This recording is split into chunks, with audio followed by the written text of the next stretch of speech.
Friends, we are talking about transporting plants. उसमें मैंने आपको डीपी समझाया, ओपी समझाया और डीपीडी बताने जा रहा हूं.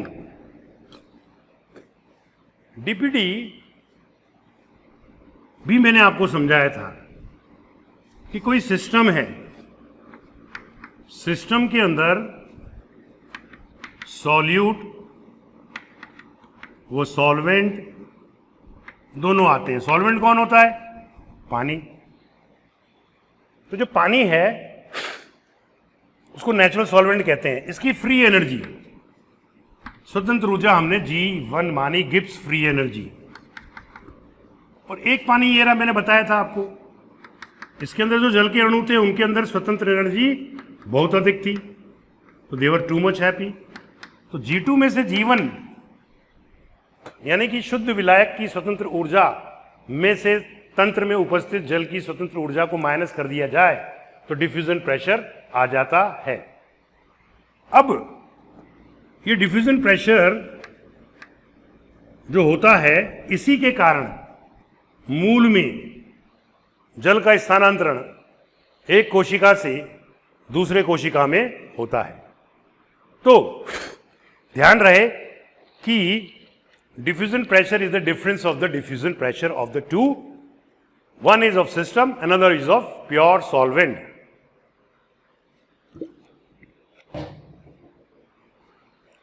अब हमसे बात करेंगे, हम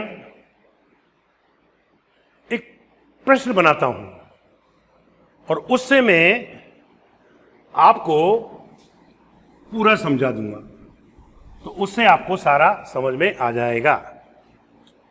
आप एक ड्राई रेजिन लो. क्वेश्चन यूं बनाया हमने, how a flaccid cell becomes turgid.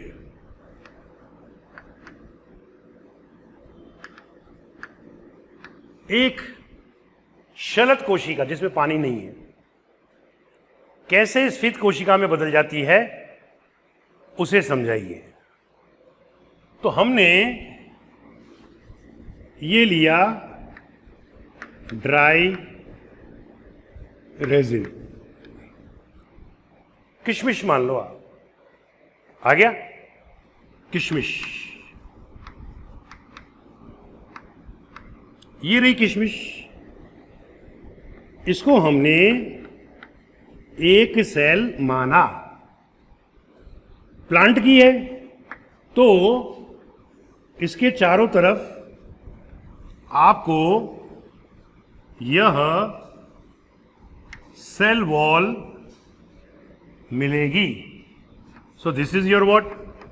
Cell wall. कैसी है? अभी पिचकी हुई है. ओके. अब आपने इस किशमिश की सेल को पानी में डाल दिया.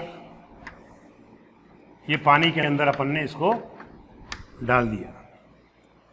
तो जो पानी होगा, सबसे पहले कौन अवशोषित करेगा? तो कौन करेगा? सेल वॉल करेगी. Cell wall. Cell wall absorb water by imbibition. बहुत अच्छा पॉइंट है ये. लोग परासरण लिख देते हैं, यानी कि ऑस्मोसिस लिख देते थे. अब सेल वॉल के अंदर सेल मेम्ब्रेन है. सेल मेम्ब्रेन तो यूं पड़ी हुई है बेचारी, क्योंकि उसमें पानी की न्यूनतम मात्रा we can say. So this is your cell membrane. अब क्या हुआ? पानी ने एंट्री मारी और अब ये पानी आपका यहां आ गया. कहां आ गया? सेल मेम्ब्रेन के बाहर. और अब ये कोशिका झिल्ली से, सेल मेम्ब्रेन से परासरण द्वारा कोशिका द्रव्य में चला गया। तो अब क्या हुआ बेटा कि ये जो सेल मेम्ब्रेन पहले ऐसे थी, अब धीरे धीरे धीरे धीरे पानी की एंट्री के कारण फैलने लगी। ये गई, ये गई, ये गई, ये गई। तो हुआ क्या, जब जल स्फीत कोशिका शलत कोशिका के अंदर एंटर हुआ, फ्लैसिड सेल के अंदर, तो अंदर गया और उसने ये दाब लगाना शुरू कर दिया। तो ये पूरा क्या है, ये प्रोटोप्लास्ट है, क्योंकि कोशिका द्रव्य और प्रोटोप्लाज्म दोनों मिलकर प्रोटोप्लास्ट बनाते हैं। अब इस प्रोटोप्लास्ट के कारण ये दाब लग रहा है। तो हमारा एक पॉइंट बना टर्गर प्रेशर। क्या बना, टर्गर प्रेशर। किसके द्वारा लगता है, प्रोटोप्लास्ट द्वारा। प्रोटोप्लास्ट द्वारा किस पर लगता है, सेल वॉल पर। तो ये दाब लगने लगा, इसी दाब को अपन लोग टीपी कहते हैं। दैट इज वह दाब जो प्रोटोप्लास्ट द्वारा सेल वॉल पर लगाया जाता है, उसे हम लोग स्फीत दाब या टर्गर प्रेशर कहते हैं। ओके, और इसी दाब के विरुद्ध ये सेल वॉल जो होगी वो एक प्रेशर लगाएगी जिसको हम लोग बोलते हैं वॉल प्रेशर। क्या बोलते हैं उसको हम लोग, वॉल प्रेशर कहते हैं। बात समझ आ गया। अब मैं यहां वापस आया, मैंने आपसे पूछा बताओ भाई इस सेल का डीपी कितना है, तो क्या आंसर होगा, पानी होगा तो डीपी होएगा, पानी नहीं है तो डीपी कहां से होगा। और इसका परासरणिक दाब कितना होगा बोलो, पानी बिल्कुल भी नहीं है। और मैंने लिखा था DP is inversely proportional to OP. OP न्यूनतम है तो डीपी भी न्यूनतम होगा। OP is inversely proportional to the quantity of water. पानी कम है तो आपका ओपी सबसे अधिक होगा। तो इसका जो ओपी है वह अधिकतम है। जब ओपी अधिकतम होगा तो डिफ्यूजन प्रेशर डेफिसिट भी अधिकतम होगा। तो इस समय DPD is equal to OP. Okay, अब मैं यहां पर ग्राफ बना रहा हूं। ये आपका ओपी है, ये आपका टीपी है, इधर इक्विवेलेंट प्रेशर लिया मैंने और इधर अवशेषीय आयतन यानी कि रेजिडुअल वॉल्यूम लिया। अभी मेरा डीपी यहां पर मैक्सिमम है और ओपी पानी गया ही नहीं है, तो ये कैसा हो गया, मिनिमम। अब पानी अंदर गया, प्रोटोप्लास्ट के द्वारा दाब लगा यानी कि टर्गर दाब उत्पन्न हुआ, तो ओपी क्या होगा, कम होना शुरू होएगा, क्योंकि ओपी तो पानी के विरुद्ध रहता है। पानी नहीं था तो मैक्सिमम था, पानी जाने लगा तो ओपी कम होने लगा, ये कम हो गया। और टीपी क्या हो गया, पानी जाने के कारण बढ़ने लगा। सपोज करो यहां पर ये 100 था, ये 0 था, ये 90 हुआ तो 10 हुआ, ये 80 हुआ तो 20 हुआ, ये 40 हुआ या ये 50 हुआ तो यहां पर ये 50 हुआ। इस समय आपका ओपी किसके बराबर हो गया, टीपी के बराबर हो गया। और इन दोनों के अंदर जो अंतर था वो कम होना शुरू हो जाता है।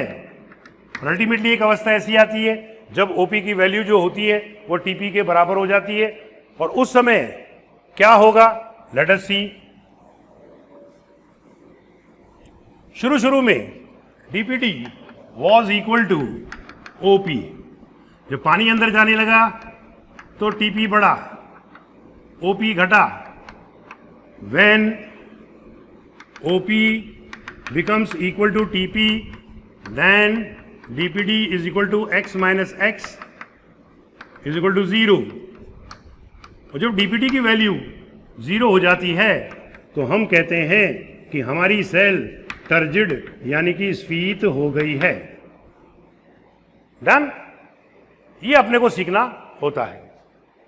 अब बात चलेगी कि आपका जो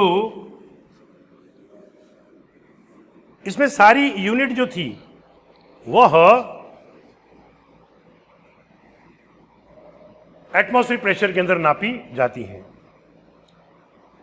अब हम बात करने जा रहे हैं जल विभव की। जल विभव को हम लोग बोलते हैं वाटर पोटेंशियल, जिसकी धारणा स्लेटियर व टेलर ने दी थी। इसकी जो डेफिनेशन है वो क्या है? शुद्ध जल में, प्योर वाटर में उपस्थित अणुओं की स्वतंत्र ऊर्जा और विलयन में उपस्थित जल के अणुओं की स्वतंत्र ऊर्जा के अंतर को हम लोग जल विभव कहते हैं। क्या बोलते हैं उसको अपन लोग? जल विभव। अब जल विभव जो होता है उसको अगर हम देखें तो साई से प्रदर्शित करते हैं। ये हो गया तुम्हारा साई डब्ल्यू। शुद्ध जल का जल विभव 0 होता है। क्या होता है? 0 होता है। बात समझ में आ गया? अब हम ने पहले पढ़ा था डीपीटी, उसमें विसरण दाब में अंतर था और यहां पर ऊर्जा में अंतर होएगा। That is the point of difference. अब क्या हुआ, मैंने DPD is equal to OP minus TP वाली जो इक्वेशन थी उसको अब विभव के संदर्भ में मैं ट्रांसफर कर रहा हूं। डीपीटी के स्थान पर हमारे पास साई डब्ल्यू आ गया। ओपी मतलब परासरणी दाब, किसके कारण? विलय की सांद्रता के कारण, सॉल्यूट के कारण। तो इसको मैं बोलूंगा साई एस, ये सॉल्यूट पोटेंशियल कहलाएगा, विलय विभव कहलाएगा। और टीपी जो है पानी के कारण हुआ, जिसको कि अपन ने यहां हाइड्रोस्टेटिक प्रेशर भी कह सकते थे, यहां पर हाइड्रोस्टेटिक पोटेंशियल कह दीजिए। तो ये हमारे पास में हो गया साई पी। साई डब्ल्यू और साई पी का मान हमेशा नेगेटिव होता है और साई पी जो होता है वो हमेशा पॉजिटिव होता है। तो इसके स्थान पर ये रखा, इसके स्थान पर ये और इसके स्थान पर ये रखा। अब इसको कर रहे हैं बेटा अपन। तो psi W is equal to minus psi S minus psi P, सब में से माइनस कॉमन ले लो तो psi W is equal to psi S plus psi P हो गया। अब यहां पर आप देखो साई एस को, आप ये देखो इस ओपी के स्थान पर हम पाई लेते थे और पाई के स्थान पर यहां पर हम साई एस ले रहे हैं। लेकिन अगर ये प्लस में होता है तो ये माइनस में होता है, तो अगर ये प्लस में तो ये काय में होगा? माइनस में। ये इक्वेशन हमारे को दे रखी है। शुद्ध जल का जल विभव 0 होता है। ओके, अब बात चलेगी कि शुद्ध जल का, ध्यान रखना, शुद्ध जल का डीपी कितना होता है? 1236 एटमॉस्फेयर होता है। ओके, तो ये तो रही कहानी हमारी DPD is equal to OP minus TP. और हमने अभी लेटेस्ट इक्वेशन जो निकाली वह यह निकाली, जिसमें जल विभव के 2 घटक बताए, परंतु इम्बाइबिशन के कारण, अंत्य चूषण के कारण एक विभव और पैदा होता है, जिसको कि हम लोग साई एम यानी कि मैट्रिक पोटेंशियल कहते हैं। और ये मैट्रिक पोटेंशियल जो होता है बहुत नगण्य होता है। ऐसे ही साई जी होता है, जिसको हम लोग ग्रेविटेशनल पोटेंशियल कहते हैं, ग्रेविटेशनल पोटेंशियल कहते हैं। परंतु इनका मान बहुत नगण्य होता है, इसलिए हमारी इक्वेशन क्या बन जाती है? Psi W is equal to psi S plus psi P. Okay, चलिए अब हम चले प्लाज्मोलाइसिस के ऊपर। प्लाज्मोलाइसिस,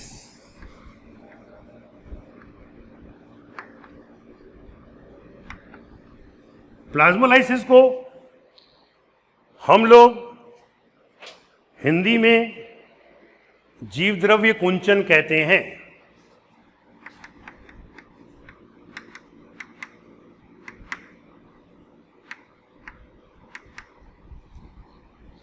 ओके, क्या है कि यदि कोई स्फीत कोशिका जिसका डीपीडी 0 हो, उसको अति तनु अति सांद्र घोल के अंदर यानी कि हाइपरटोनिक मीडियम में डाल दें तो क्या होगा? ये जो सेल आपने डाली इसका प्रोटोप्लास्ट केंद्र में संकुचित हो जाएगा। तो ये आपका बीकर था, उसमें ये सेल डाली थी और अब आपका प्रोटोप्लास्ट यह संकुचित हो गया। इसी संकुचन को प्लाज्मोलाइसिस या जीवद्रव्य कुंचन कहते हैं। जीवद्रव्य कुंचन के समय जो डीपीडी होता है, एसआई होता है, उसके अंदर कमी आएगी, तो वाटर गया। इसलिए अब ये प्लाज्मोलाइसिस या जीवद्रव्य कुंचन कितनी प्रकार का होता है? तो आंसर होता है लिमिटेड। कब होता है? जब Tp is equal to WP होता है। अगर Tp का मान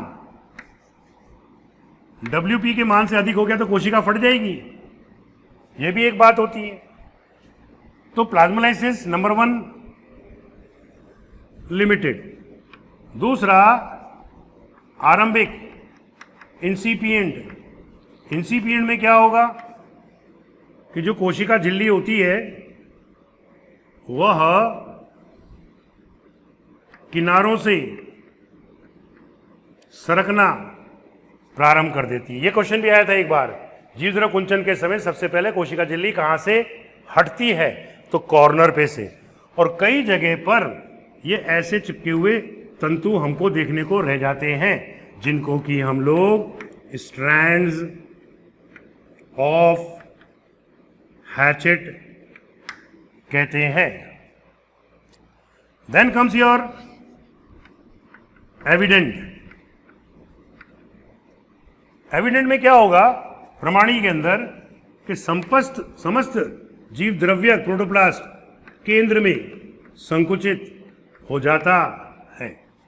तो पहले परिभाषा, फिर एक्सप्लेनेशन, कैसे समझाया उसको, कितने प्रकार की होती है ये हमने आपको बताया। अब इसके अनुप्रयोग या एप्लीकेशंस की बात करते हैं हम लोग। तो क्वेश्चन ये पूछा जाता है कि अचार और मुरब्बों में अधिक नमक या शर्करा क्यों डाली जाती है?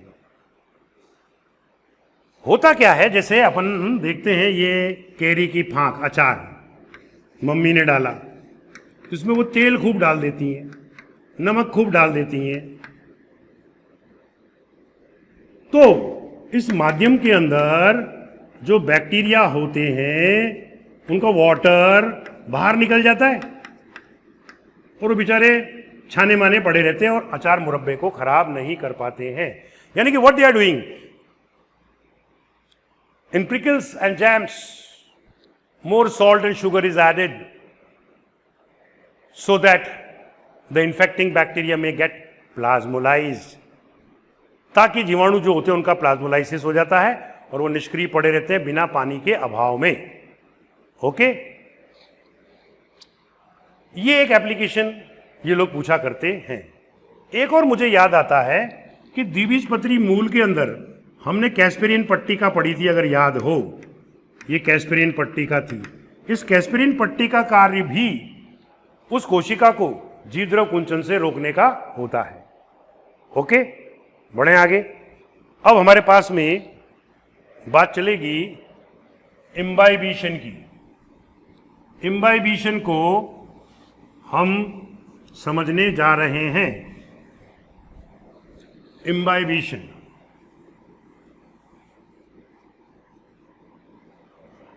यानी कि अंतःचूषण।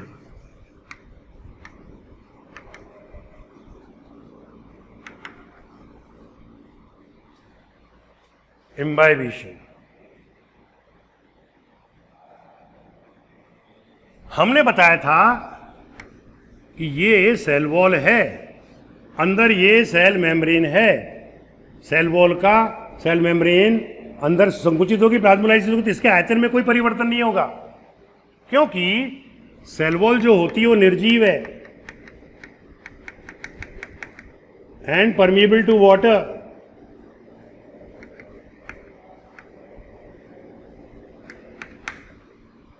सबसे पहले पानी का एब्जॉर्प्शन पादप कोशिका इम्बाइबिशन के द्वारा करती है। कर दिया? तो ये कैसे करती है? एक्चुअली सेल वॉल में कोलाइडल पार्टिकल्स होते हैं,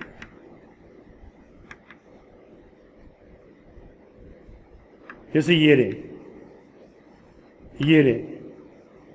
इतने पास होते हैं, इनके बीच के अंदर एक नलिका सी बन जाती है, जिससे कि कैपिलरी एक्शन होता है, साथ में डिफ्यूजन भी होता है, और पानी फिर क्या होता है, ऊपर चढ़ जाता है और फिर एब्जॉर्ब हो जाता है, फिर वो अंदर चला जाता है। देखो, एक पतली परक नली कैपिलरी ट्यूब लो और उसको बीकर में डालो जिसका कि तल ये है, तो परक नली के अंदर मेनिस्कस कहां मिलेगा? यहां मिलेगा, इस जगह पर मेनिस्कस, यानी कि अपने आप चढ़ा। तो ये भी तो कैपिलरी एक्शन के कारण चढ़ जाती है। इम्बाइबिशन जो है, it is an exothermic process. कैसा प्रोसेस है ये? Exothermic process. जो ड्राई मटेरियल्स होते हैं, सूखे पदार्थ होते हैं, उनके अंदर डिफ्यूजन प्रेशर जो होता है वो 0 होता है। पानी मिलेगा, डिफ्यूजन शुरू हो जाएगा, एब्जॉर्प्शन होगा। सीड कोट को लो, बीज आवरण को, तो बीज आवरण भी क्या करता है? इम्बाइबिशन से तो पानी को सबसे पहले अवशोषित करता है। आ चुका है ये क्वेश्चन। सीड कोट के अंदर कोलाइडल पार्टिकल्स मिलेंगे, सीड कोट के अंदर आपको जो है डिफ्यूजन प्रेशर डेवलप होता हुआ मिलेगा जब पानी का संपर्क होएगा, और इम्बाइबिशन के कारण ही अभी मैंने आपको बताया था कि psi W is equal to psi S plus psi P plus psi M विकसित होता है। इसको मैट्रिक पोटेंशियल कहते हैं, और गुरुत्वीय बल के कारण साई G होता है, परंतु इन मान बहुत कम होता है, इसलिए इक्वेशन हम ये वाली लिखते हैं। आप कह रहे हैं साहब एक्सोथर्मिक क्यों होता है, बताओ देखें। तो मैंने कहा एक थर्मस ले लो और उस थर्मस के अंदर आप बीज डाल दो, डाल दिए साहब, और थर्मामीटर से टेम्परेचर T1 नोट कर लो, और पानी डालने के बाद में एक थर्मामीटर लगा दो। ये T1 ये रहा, कुछ समय बाद आपको ये T2 मिलेगा। इसका मतलब बीजों ने पानी को अवशोषित किया इम्बाइबिशन के द्वारा, जिससे कि ऊर्जा निकली और थर्मामीटर में तापक्रम राइज कर गया। बात समझ आई? अब इम्बाइबिशन का एग्जाम्पल अगर हम देखें तो हमारे पास में अगार है, पैक्टिन है, स्टार्च है, सेल्यूलोज है। इनके ऊपर पानी डाला आपने तो सबसे अधिक इम्बाइबिशन कौन करेगा? अगार, फिर पैक्टिन, फिर स्टार्च और फिर सेल्यूलोज। रबड़ का टुकड़ा इम्बाइब नहीं कर पाता है। अब क्या होता है कि ट्रांसपिरेशन, सॉरी, क्वेश्चन यू बनता है कि रेनी सीजन में लकड़ी के दरवाजे और खिड़कियां क्यों फूल जाते हैं? तो इसका आंसर क्या होता है? इम्बाइबिशन के कारण। उससे एक प्रेशर डेवलप होता है, अंतःचूषण दाब, इम्बाइबिशन प्रेशर डेवलप होता है। दूसरा, वेलामिन ऊतक जो होता है टिश्यू, जो वेंडा में पाया जाता है, उसकी मूल हवा में लटकी हुई रहती है और उन मूलों के अंदर वेलामेन ऊतक होता है। वो वायुमंडल से आर्द्रता का अवशोषण या ग्रहण कौन सी प्रोसेस से करता है? तो आंसर होता है इम्बाइबिशन के द्वारा। अब हम चले आगे एक और एग्जाम्पल के ऊपर। बारिश के दिनों में पत्थर की खानों में पानी भर जाता है और ये पानी जो होता है, भरने के कारण मजदूर लोग गांव चले जाते हैं खेती करने, लेकिन जाते जाते वह एक फनाकार लकड़ी के टुकड़े इसमें गाड़ जाते हैं। ये फनाकार लकड़ी के टुकड़े उसमें ठोक जाते हैं हथौड़े से, ये ठोक गए। और जब वो 1-2 महीने बाद आते हैं या 1 महीने बाद आते हैं तो उनको वो चट्टान चिरी हुई मिलती है। ये चिरी हुई मिल गई, मिली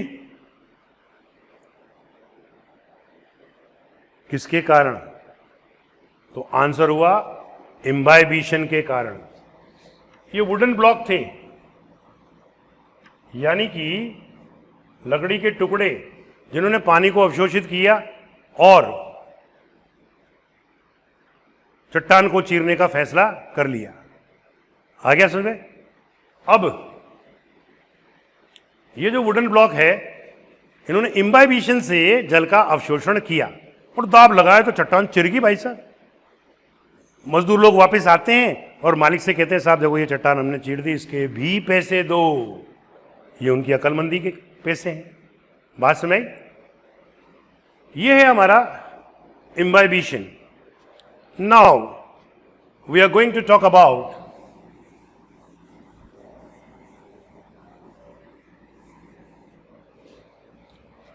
soil water. Soil water, soil water जो होता है वह 3 प्रकार का होता है। हाइग्रोस्कोपिक वाटर,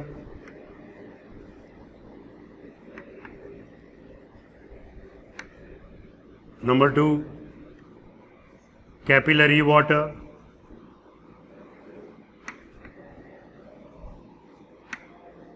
और ग्रेविटेशनल वाटर।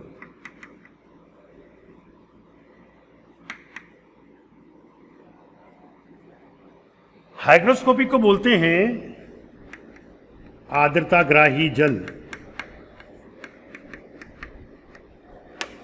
ये मिट्टी के पार्टिकल्स हैं, इनमें ये पानी जुड़ जाता है, आर्द्रता नमी आ जाती है, यूं कहते तो पानी तो इनसे चिपक गया, तो पौधों को उपलब्ध नहीं होता है।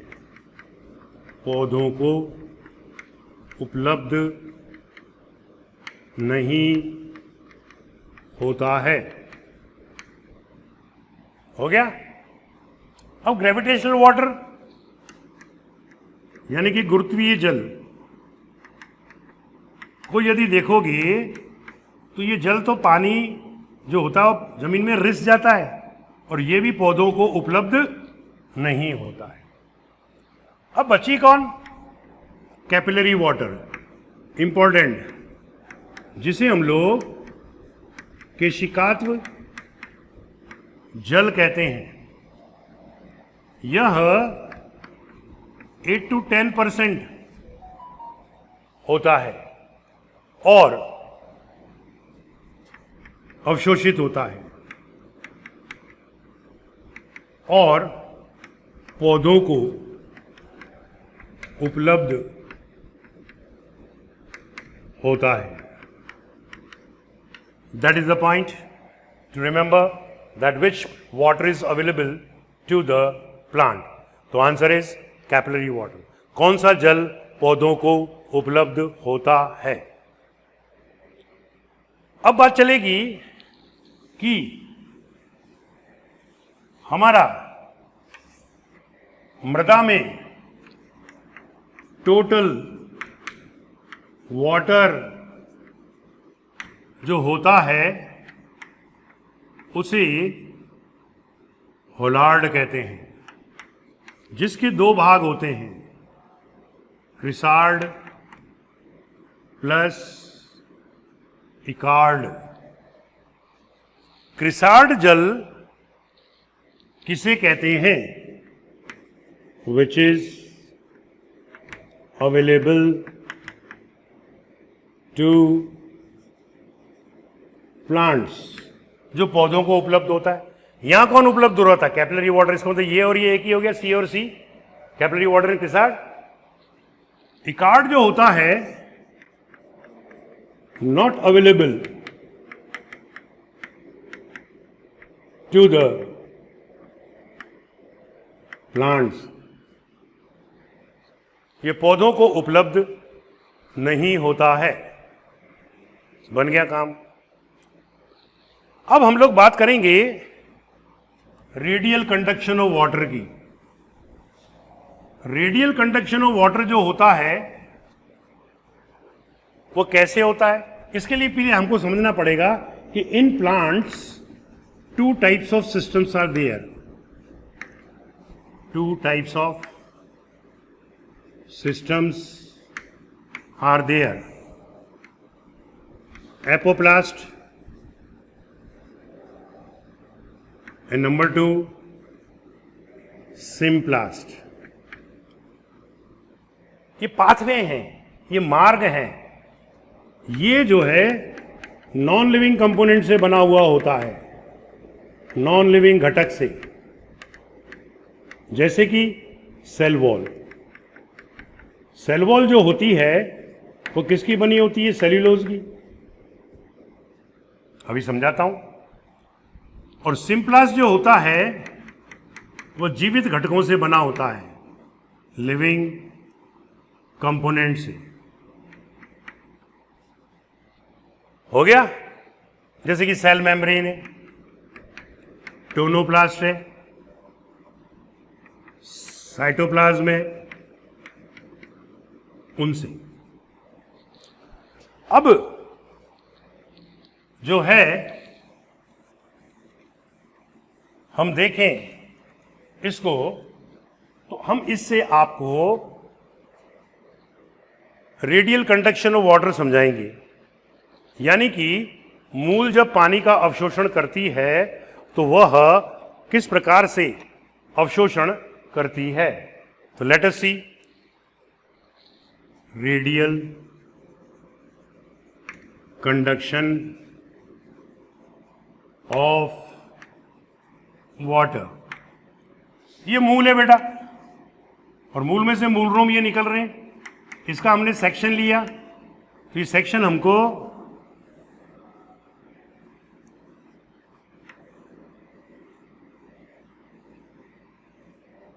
ऐसा आया। ये कौन हो गई? Root hair. कैसी होती है? यूनिसेल्यूलर।